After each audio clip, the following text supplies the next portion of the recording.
ఇంకా స్వామి అంటున్నారు, త్రిభువనాలలోనూ గల సమస్త ప్రాణులు సర్వేశ్వరుని నుంచే జనించారు.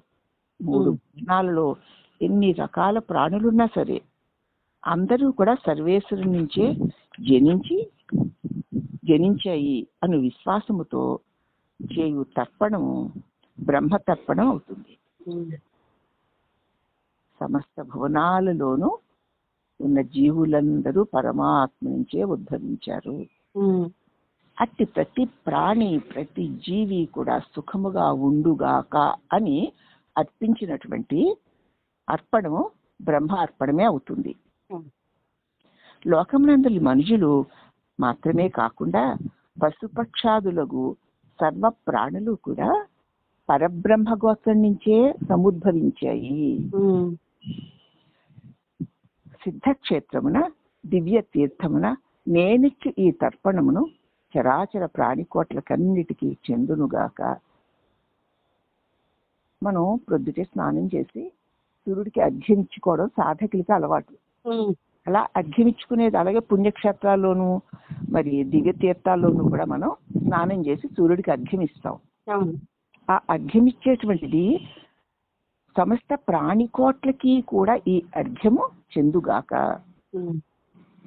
ప్రేతలోక విముక్తి కలిగి పుణ్యలోక ప్రాప్తులు కలుగుగాక అంటూ తర్పణ విధులు ఆచరించే సాధకుని యొక్క సాధన కాలంలో ఏ క్షణము పూర్ణ దైవభావమయమై ఉంటుందో ఆ క్షణము మాత్రమే లెక్కకు వస్తుంది. అందరూ విశ్వంలో ఉన్న ప్రతి ప్రాణి పరమాత్మ మీ నుంచి ఉద్భవించిన వారే. మీ నుంచి ఉద్భవించినటువంటి సమస్త ప్రాణి కోట్లు తిరిగి మిమ్ము చేరి ఆనందమును పొందుదురుగాక అని భగవద్భావంతో భక్తి భావంతో ప్రేమ భావంతో భావించి చేసేటువంటి సాధకుని యొక్క ప్రతి భావన పరమాత్మ ఆనందంగా స్వీకరిస్తాడు. ఇట్టి పరిపూర్ణ దైవభావము 12 సంవత్సరాలు గడిచి ఈ భావంతో సదా ఎక్కడున్నా ఎలా ఉన్నా ఏ జీవులున్నా ఏ ప్రాణులున్నా అంతా పరమాత్మకి చెందిన వారే, పరమాత్మకి భిన్నంగా ఏదీ లేదు అన్న భావనతో 12 సంవత్సరాలు గడిచిన వారికి తప్పకుండా ఆత్మ సాక్షాత్కారం సిద్ధిస్తుంది.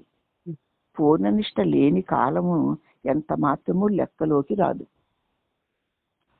కేవలము జ్ఞానమునందు అభిలాష కలవారు మనస్సులో వికల్పము కలుగని స్థితియే మహాకల్పము అని తలుస్తారు. కేవలము జ్ఞానమే అఖండ ప్రకాశమునందే అభిలాష కలవాళ్ళు మనసులో ఒక్క వికల్పము కలుగని స్థితినే మహాకల్పము అని తలుస్తారు. ప్రపంచ సుఖమును మించినటువంటి ఆత్మసుఖము ఒకటి ఉన్నది. ఈ ప్రపంచంలో ఎక్కడా లేనటువంటి గొప్ప సుఖము ఆత్మసుఖము ఉన్నది అని మర్చిపోకుండా ప్రపంచ సుఖాలను మించిన ఆత్మసుఖం ఒకటి ఉన్నది అని మరువకుంటే చాలు. ఇది సుఖాలే కావు, ఈ కష్టాలే కావు, వీటికి మించిన ఒక గొప్ప దివ్య సుఖం ఉన్నది, అదే పరమాత్మ సుఖము అని మర్చిపోకుండా ఉంటే చాలు. దాని యందు మాత్రమే లోకములన్నీ శాంతిస్తాయి, శోకాలన్నీ శాంతిస్తాయి. ఆత్మ యందు ఎవడైతే స్థితుడై ఉంటాడో అట్టివాడికే శోకాలన్నీ శాంతిస్తాయి. ఇటువంటి అమృతమే మన ఋషీశ్వరులు చిరకాల ప్రయత్నం చేత సంపాదించి మనకి అందించిన అక్షయ ధనమై ఉన్నది గనక దానిని మనం తేలికగా ఎలాగ అవలంబించాలి అని మలయాళ స్వాములు మనకి తెలియచేస్తూ ప్రతి ప్రాణి ప్రతి జీవి ఆ పరమాత్మ నుంచి ఉద్భవించినవే. అందరూ అన్ని లోకములు పరమాత్మకి చెందినవే. కాబట్టి ఇక్కడ నేనన్నది నాదన్నది ఏదీ లేదు, అంతా పరమాత్మమయమే అని గనక నిష్ఠతో ఏమాత్రము నేను నాది అన్న అహంకారం లేకుండా 12 సంవత్సరాలు కనుక జీవించగలిగితే అట్టివాడు నిజంగా ఆత్మ సాక్షాత్కారాన్ని పొందుతాడు, అతని జన్మ ధన్యమై తీరుతుంది అని శ్రీ స్వాముల వారు మనకి మంచి ప్రబోధన ఇచ్చారమ్మా.